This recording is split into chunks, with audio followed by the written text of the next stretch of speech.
Ayun guys, oh, ayan. Ito na po yung mga naglilinis mula po dito. Ayan. At sila po ay kasalukuyang nagbubuga ngayon ng tubig, nilinis po nila. Yung tinatanggal yung pula guys, yung pula. Ayan. Puntahan po natin. Ayan.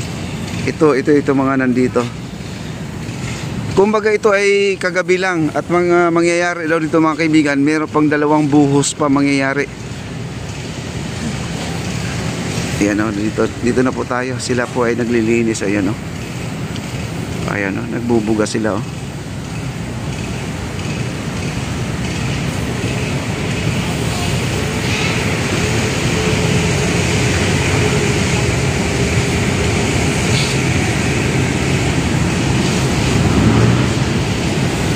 Kasi yung pag hindi nila tinatanggal kasi yan guys, yung parang pinakapula niya, kailangan ma-wash out po nila yan.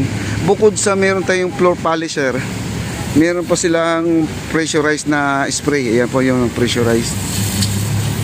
Ayan na. At nag-iigib po. Ayan si Foreman nandito. Sila po ay nag-iigib. At iwawalis po nila yan o. Yan ang pulang-pula guys oh, kita nyo. Kaya yun ang purpose dyan guys na ano, kailangan matanggal po nila yan. So, kung hindi yung lalabas yung gaspang ng kanilang sahig. Kasi kung hindi natanggal po yan, kasi yung itong nandito na ngayon, ito yung kumakapit sa ating tsinelas, yung wala ng pula. Ayan, shoutout po sa mga Ilocano mga kaibigan. Mga Ilocanong gwapo daw mga kaibigan, shout out.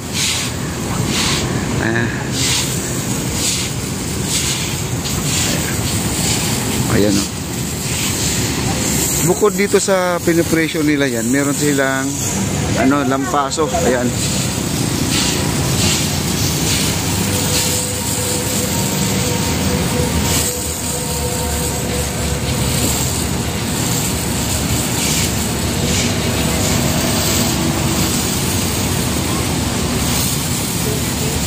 Kapay tatal guys, hey. Pati may ibus mo lang. Kotak, tatas.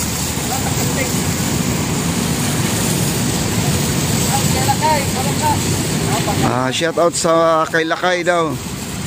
Taga? Kawakas, nakali ko sa ulo. Ganun ba? Parang naglalaro na rin guys. Pero ang ganda nito pang spray sa ano, sa motor, yung pang car wash. Gandang ng ano nila oh. Kasi meron siya mga lupa pa pala no. Yung kulay itim diyan, lupa po yan.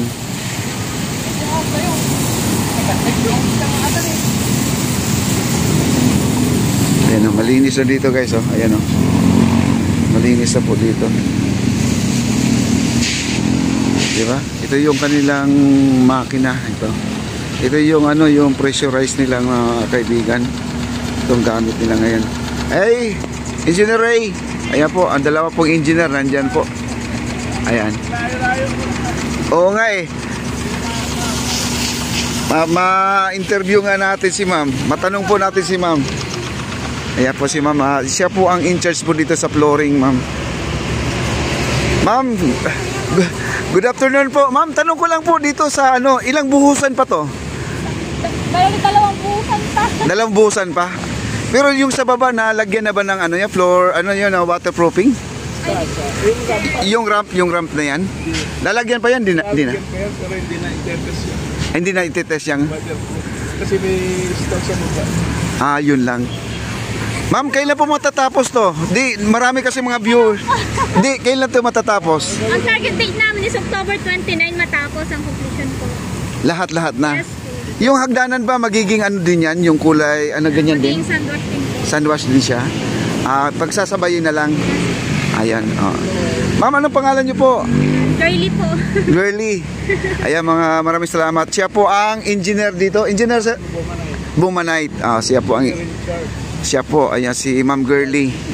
Ayan si Engineer Ray naman, kabuuhan sila po ang ano, humawak dito guys. Araw-araw na magsasawa na yung O, kasi update lang naman to. Kasi siyempre naman marami talaga nag-ambag dito, marami nag-antay. Pero ang excited na po sila doon sa Fort Santiago kung kailan daw talaga umpisahan. Basta October 29 ito ay buo na. Abangan na lang po natin kasi next na po natin ang Fort Santiago, guys. Okay? Yung target nila, katapos nila before October 20. Yun na yun, next na, sunod na. Ay, baka sakali lahat na rin tapusin. October 20. Ayan. Engineer, tanong ko lang, lahat ba ng stall sa baba na occupied na ba lahat yan? May mga bakante pa? Sasagot yan. Si Engineer Jojo yan. Ay, yun, nakasalubong ko kanina si Engineer Jojo. Kaya yung may update na. Ayun, okay.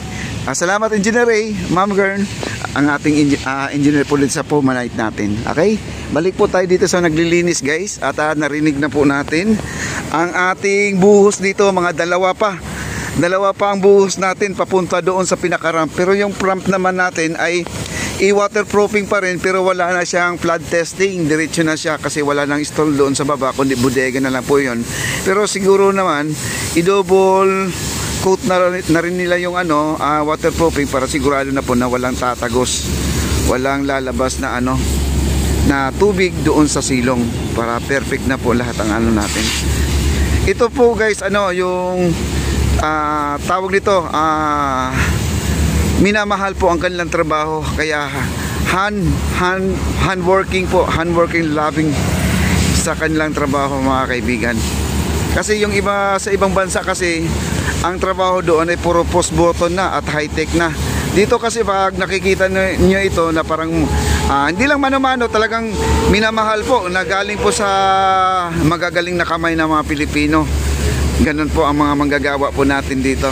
Kaya di po natin sila ay, may tao doon sa baba. Sorry daw. Okay. Yan, guys, inaayos lang po nila to, no. Sa ibang bansa kasi ang mga gamit doon ay mga high tech na. Dito kasi mga Pilipino sanay sa mga ganito, no? Sanay sa mga ganitong gawain. Wala lang mga PPE na sinasabi natin, yung mga protection. Kung building siguro ng mga malalaki na kagaya ng mga malaking building yan, kung yun ang mga ginagawa na, hindi po pwede na wala sila mga hard hat, no? Hindi na dito kasi mababa naman kasi hindi na kailangan. Kasi sa mga building napakahigpit po yan, mga kaibigan.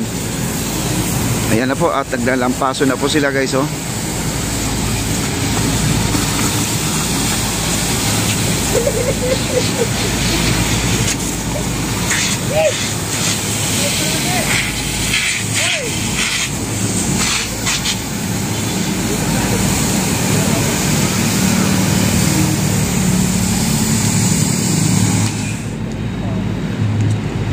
Ayun, guys. Tapos na ang kanilang trabaho.